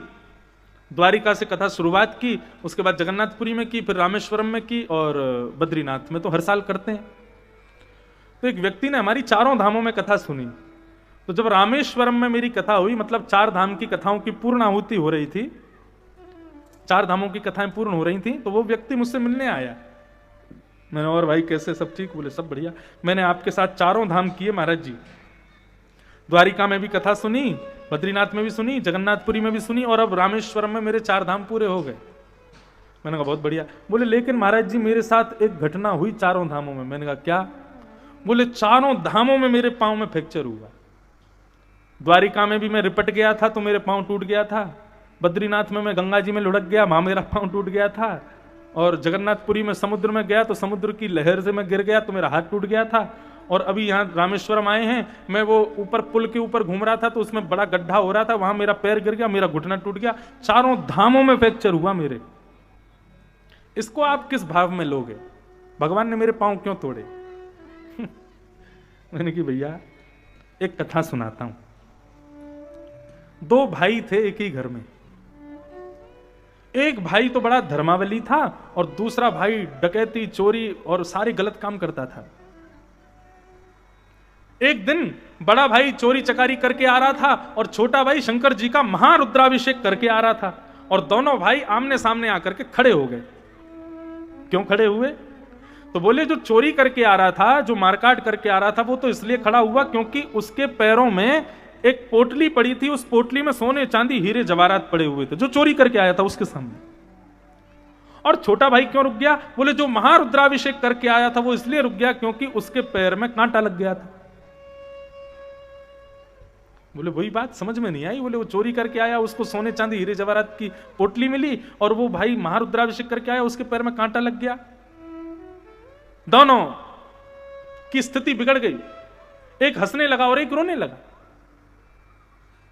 एक भाई ने कहा देख मैं चोरी करता हूं, मैं डकैती डालता हूं, मैं इतने गलत काम करता हूं, आज देख मुझे सोने के आभूषणों से भरी हुई पोटली मिली, और देख तू इतनी शंकर जी की आराधना करता, संतों की सेवा करता, तेरे पांव में कांटा लग गया। छोटे भाई को अविश्वास होने लगा कि बात तो बड़े भाई की बिल्कुल सही है। जैसे ही आंसू निकलने लगे इतने में ही आकाशवाणी हुई, और आकाशवाणी में कह दिया, बोले चिंता मत करो, दुखी मत होना भाई, ये जो तुम्हारा बड़ा भाई आज जिसको पोटली मिली है जिसमें सोने चांदी हीरे जवाहरात पड़े हैं, इसकी कुंडली के अनुसार, इसके नक्षत्रों के अनुसार, इसकी जन्म तिथि के अनुसार आज इसको पूरी पृथ्वी का राजा बनना था, परंतु अपने कर्मों की वजह से, अपने दूषित कर्मों की वजह से इसने धीरे धीरे अपने सत्कर्मों को नष्ट कर दिया, और आज पूरी पृथ्वी का नाम बनकर के एक छोटी सी पोटली का राजा बना है। और छोटा भाई के प्रति कहा कि आज तुम्हारी मृत्यु सुनिश्चित थी, आज तुम्हारे प्राण निकलने थे, लेकिन तुमने इतना धर्म किया, इतनी शंकर जी की आराधना की, इतना सब कुछ अच्छा किया कि तुम्हारी मृत्यु एक सुई में परिवर्तित हो गई, एक कांटे में परिवर्तित हो गई। मैंने कहा भैया तुम्हारे 4 धाम में यदि पांव टूटे हैं तो इसका तुम यही विचार कर लो कि तुम्हारे पहले धाम में ही प्राण निकलने वाले थे, लेकिन तुम्हारी कथा सुनने से, धर्म कर्म के कार्य करने से केवल तुम्हारे पांव में फ्रैक्चर आया है। इस भाव में इसको स्वीकार करो। तो भगवान यदि मनवांछित वस्तु दें तो ये भगवान की कृपा, और भगवान यदि अपने मन से कुछ दें तो भगवान की अति कृपा, और यदि मन से वो दुख भी दे रहे हैं ना तो उसको भी स्वीकार करो। भगवान यदि पुत्र दें, पुत्री दें तो भगवान की कृपा, और यदि पुत्र पुत्री संतान कुछ भी ना दें तो सत्य बताऊं, नाचना नृत्य करना भगवान की अति कृपा। हम जिस ब्रजधाम से आते हैं, हम जिस ब्रजमंडल से आते हैं, उस ब्रजमंडल के राजा नंद बाबा यशोदा, उनके पुत्र कभी हुआ नहीं था। भगवान जन्मे तो थे देवकी के यहां, लेकिन फिर भी पुत्र बन के आए थे नंद यशोदा के यहां। कहने का अभिप्राय मेरा यह है कि जिनके यहां संतान नहीं होती है वो इसलिए नहीं होती क्योंकि उनके संतान के रूप में स्वयं ठाकुर जी हैं, वो मानते नहीं हैं, इसलिए दुखी रहते हैं। यदि हमारे परिवार में संतान नहीं है, पुत्र नहीं हो रहा, पुत्री नहीं हो रही, दुखी मत हो। पुत्र नहीं है तो ये विचार करो मुझे पुत्र इसलिए नहीं हो रहा है क्योंकि ठाकुर जी कह रहे हैं कि भाई मैं ही तेरा पुत्र हूं, मुझे ही अपना पुत्र मान। मुझे पुत्री नहीं हो रही तो भैया शायद किशोरी जी हमारी राधा रानी ये कहना चाहती मैं ही तेरी पुत्री हूं, तो मुझे पुत्री मान, मैं दूसरी पुत्री क्यों दूं। लेकिन हमारे समाज में कुछ लोग ऐसे होते हैं कोसने वाले। पुत्र नहीं होता है तो फिर कोसते हैं, बोले जरूर तुमने कोई अपराध किए होंगे, पाप किए होंगे, इसीलिए पुत्र नहीं। अरे ऐसा थोड़ा ही है। आप क्या कहोगे, नंद यशोदा के यहां कभी पुत्र नहीं हुआ था, लेकिन फिर भी भगवान उनके पुत्र बनकर के आए। इसलिए भैया जीवन में जिस भी वस्तु का अभाव है ना, उस अभाव के स्थान पर भगवान को बैठा दो, सबसे बढ़िया। आत्मदेव के पुत्र नहीं था, रोने लगे, प्राण त्यागने के लिए आत्महत्या करने लगे। तब संत ने फल दे दिया, बोले जाओ अपनी पत्नी को खिला देना, पुत्र होगा। आत्मदेव ने पत्नी को फल दे दिया। पत्नी ने सोचा फल खा लूंगी, पता नहीं इससे पुत्र होगा, पुत्र हो जाएगा तो पेट बढ़ेगा, पेट बढ़ेगा तो फिर जहां जाऊंगी जाना पाऊंगी, जो चाहूंगी खाना पाऊंगी, जिससे चाहूंगी लड़ना पाऊंगी, बिस्तर में पड़े रहना पड़ेगा, अब मुझसे ये सब होगा नहीं। तो फल खिला दिया गाय को। हमारी गाय भी तो बांझ है, गाय को फल खिला दिया। और पति से बोली अब मैं मायके जा रही हूं, फल खा लिया ना, 9 महीने अब मायके में रहूंगी। आत्मदेव बोले ठीक है। अब पत्नी चली गई मायके। मायके में जाके अपनी सहेली को बहुत सारा धन दे दिया और कहा तुम गर्भवती हो ना, तो एक काम करो, अपना पुत्र जब तुम्हारे हो जाए तो इसी पुत्र को मुझे दे देना, मैं घर जाके दिखा दूंगी, देखो मेरे पुत्र हुआ है। तुम्हारे 9 पुत्र हैं, 10वां पुत्र मुझको दे देना, इसके बदले धन ले लो। और धुंधुली ने वही किया, अपनी सहेली के पुत्र को ला करके आत्मदेव को दे दिया और कहा कि ये मेरा पुत्र है। अब उस जमाने में फोन तो होते नहीं थे, वीडियो कॉल तो होती नहीं थी कि आत्मदेव जी पूछ लें कैसी हो, कहां हो, क्या कर रही हो। आजकल तो सब पता चल जाता है। 9 महीने बाद आत्मदेव जी इतने खुश हो गए, मेरे पुत्र हुआ है।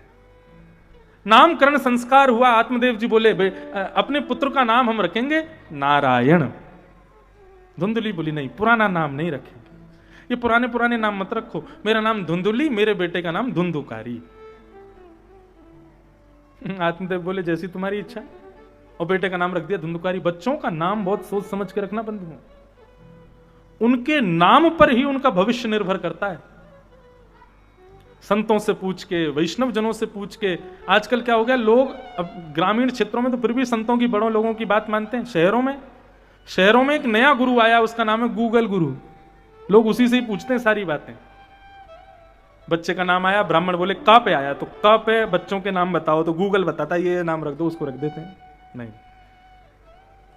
किसी गुरुजन के पास जाओ और कहो महाराज जी अक्षर ये है, आप कोई नाम बताओ, और फिर गुरु जो नाम बता दे उसको रखो। भविष्य अच्छा होता है बालकों का नामकरण अच्छा होने से। तो धुंधुकारी, इतने में ही महाराज कुछ ब्राह्मण दौड़े दौड़े आए, बोले आत्मदेव जी बधाई हो। बोले अरे बधाई तो हमने ले ली भैया, पुत्र हुआ। बोले नहीं इसकी नहीं, एक और बधाई। बोले काहे की बधाई? बोले आपकी गौशाला में गाय ने भी मानवों के जैसे पुत्र को जन्म दिया है। आत्मदेव जी तो नाचने लगे, वाह ठाकुर जी बड़ी कृपा की आपने, एक नहीं 2 पुत्र दिए। अरे सुनो, तुमने पुत्र का नाम रखा ना, अब दूसरे पुत्र का नाम मैं रखूंगा। और दूसरे पुत्र को गौशाला से लाए और उसका नाम रख दिया गोकर्ण। गोकर्ण शब्द के 2 अर्थ होते हैं। पहला अर्थ होता है गो यानी कि गाय, कर्ण माने कान, गाय जैसे कान बड़े बड़े जिसके हैं उसका नाम गोकर्ण। और गोकर्ण का दूसरा अर्थ होता है गो माने ज्ञान, कर्ण माने कान, जो कानों से ज्ञान की बात ही सुने उसको गोकर्ण कहते हैं। धीरे धीरे दोनों पुत्र बड़े हुए, धुंधुकारी महान दुष्ट हुआ और गोकर्ण पंडित ज्ञानी बने। बहुत सुंदर कथा है। धुंधुकारी दुष्ट हो गया, एक दिन आने पर महाराज चोरी करने लगा, डकैती डालने लगा, वैश्यागमन करने लगा, और तो और माता पिता से तेज आवाज में बात करना तो बहुत दूर की बात, मारने लगा। माता पिता से धन मांगता, माता पिता मना करते तो उनको मारता। और गोकर्ण जी महाराज विद्यालय में रहते थे, गुरुजनों के पास रहते थे। एक दिन पिता ने सोचा कि अब मुझे घर परिवार त्यागना पड़ेगा, और घर परिवार त्याग करके गोकर्ण जी महाराज के पास चले गए। तब गोकर्ण जी ने अपने पिता को ज्ञान उपदेश किया। इसको 2 श्लोक की भागवत कहते हैं बंधुओं। हमारे पूज्य पिताजी महाराज के सदगुरुदेव और अभी ददरुआ वाले महाराज जी आए थे, महाराज जी भी उन्हीं से पढ़े, परम पूजनीय श्री रामानुज प्रपन्नाचार्य गुरु जी। हमारे पूज्य पिताजी और पूज्य महाराज जी दोनों गुरु भाई हैं, एक ही गुरु से पढ़े दोनों। तो रामानुज गुरु जी कहते थे, भैया जिसने ये 2 श्लोक सुन लिए ना, समझ लेना उसने पूरी भागवत सुन ली। सुनने का मतलब समझ लिए। इसलिए हम इन 2 श्लोकों को कह के कथा को फिर आज विराम देते हैं। गोकर्ण जी महाराज अपने पिता को ज्ञान उपदेश कर रहे हैं। क्या कह रहे हैं? देहे स्थिमां सरुधिरे भीमतिं त्यजत्वं जाया सुतादिषु सदा ममतां विमुञ्चन् पश्यानिशं जगदिदं क्षणभङ्गनिष्ठं वैराग्य राग रसिको भव भक्तिनिष्ठ। पिताजी बहुत सावधानी से सुनिएगा, बहुत अद्भुत बात है। पिताजी क्या हुआ? आत्मदेव जी महाराज बोले, अरे बेटा, ऐसे बेटा से तो मैं बिना बेटे का अच्छा था। ये ऐसा धुंधुकारी जैसा बेटा क्यों आया हमारे घर पर? गोकर्ण जी महाराज बोले, पिताजी आपके दुख का कारण बेटा है? बोले हाँ। बोले सामने उस व्यक्ति को देख रहे हो, उसके दुख का कारण उसकी पत्नी है, और उस व्यक्ति को देख रहे हो, उसके दुख का कारण उसका पड़ोसी है। आप संसार में देखने निकलोगे ना, सबसे पूछोगे, सबके दुख के कारण अलग अलग होते हैं। लेकिन पिताजी मन में मेरे बात आती है कि व्यक्ति खुद से दुखी होता है, संसार का कोई व्यक्ति उसको दुखी नहीं करता। और दुख के 2 कारण होते हैं, बहुत ध्यान से सुनना। आत्मदेव जी बोले कौन कौन से? बोले पहला दुख का कारण होता है अहमता, और दूसरा दुख का कारण होता है ममता। अहमता और ममता, अहमत्व और ममत्व, ये 2 दुख के कारण हैं। बहुत गहरी बात है, ध्यान से सुनना। पिताजी व्यक्ति पहला दुखी कब होता है? जब अहमत्व, अहंकारी होता है, अहंकारी होता है। अहंकारी व्यक्ति को बात बात पर दुख हो जाता है, बात बात पर उसको बुरा लग जाता है, बात बात पर उसको अहम को ठेस पहुंच जाती है। इसलिए सबसे पहले तो इस शरीर पर जो अहंता है इसका त्याग करो। और पिताजी व्यक्ति के दूसरा दुख का कारण होता है ममता। अहमता सदैव खुद में होती है और ममता सदैव अपने संबंधियों में होती है। पिताजी अहमत्व का त्याग करो। इस शरीर के प्रति काय बात की अहमता? हम अभिमान करते हैं किस चीज का? हम बड़े सुंदर हैं, हम बहुत अच्छा बोलते हैं, हम बहुत अच्छा गाते हैं, हम बहुत अच्छी गाड़ी चलाते हैं, हम बहुत अच्छा नाचते हैं, हम बहुत अच्छे बुद्धि वाले हैं, इस बात का अभिमान करते हो। तो फिर एक काम करके देखना, अपने शरीर के ऊपर इतना ही अभिमान है तो आज इसी वक्त अपने शरीर को कह दो कि भाई अब तू जितना बड़ा हो गया इतना ठीक है, इसके बाद अब तेरे को वृद्धावस्था नहीं आनी चाहिए, तेरे सफेद बाल नहीं होने चाहिए, तेरे झुर्रियां नहीं पड़नी चाहिए, तुम मोटे मत हो, तुम पतले मत हो, तुम ऐसे ही रहो। शरीर तुम्हारी कभी नहीं मानेगा। आंखों पे पड़ेगा जाला, नाक से बहेगा नाला, लाठी से पड़ेगा पाला, जरा जिंदगानी का एक दिन आप, मैं, हम सब इस स्थिति में आ ही जाएंगे। अभिमान उस शरीर का करो ना जो तुम्हारी माने। शरीर हमारी मानता ही नहीं है। 2 रोटी ज्यादा खा लें तुम्हारा शरीर बढ़ने लग जाता है। हर दिन हम लोग वृद्धावस्था की ओर पहुंचते जा रहे हैं। कभी कानों के पास बाल सफेद हो जाते हैं, डाई लगाए घूमे रहते हैं लोग, मूंछ के बाल सफेद हो जाते हैं, सलून में जा करके कहते हैं भैया इस पर कुछ कर दे, काली काली हो जाएंगे। आंखों से दिखना बंद हो जाता है, चश्मा पहन लेते हैं, दांत उखड़ जाते हैं तो फिर नकली दांत लगवा देते हैं, छींक आते ही मुंह संभालना पड़ता है दांत नहीं निकल जाए कहीं। कानों से सुनना बंद हो जाता है तो मशीन लगा लेते हैं। पूर्ण प्रयास करते हैं कि हम कैसे भी वृद्ध ना हो, लेकिन ये शरीर रुकता नहीं है। तो जो शरीर तुम्हारे वश में नहीं उस पर अभिमान क्यों? अहमता का त्याग करो पिताजी। और दूसरी बात, ममता का त्याग करो। ममता किसमें होती है? मेरी बेटी, मेरा बेटा, मेरी मकान, मेरी दुकान, मेरा खेत, मेरी गाड़ी, और कहां तक कहें मेरी भैंस, मेरी गैया, मेरा पड्डा, मेरी पड़िया। ये मेरा मेरा मेरा मेरा मेरा मेरा मेरा मेरा, यही क्या है? ममता। आपने जिसको अपना माना एक ना एक दिन वही दुख देगा आपको। इसलिए किसी को अपना मत मानो। पत्नी, बच्चे, परिवार, खानदान सब है, ठीक है, आपका ही है, लेकिन अपना मानो मत उसको। इससे फायदा क्या होगा? बोले कभी दुख नहीं देगा वो दुख ऐसा कोई कृत्य भी करेगा ना जिससे दुख हो, आपको होगा नहीं, क्योंकि आप उसको अपना मानते नहीं। सूरदास जी कहते हैं, बिन गोपाल को नहीं अपनो। केवल गोपाल जी हमारे हैं और कोई हमारा नहीं है संसार में।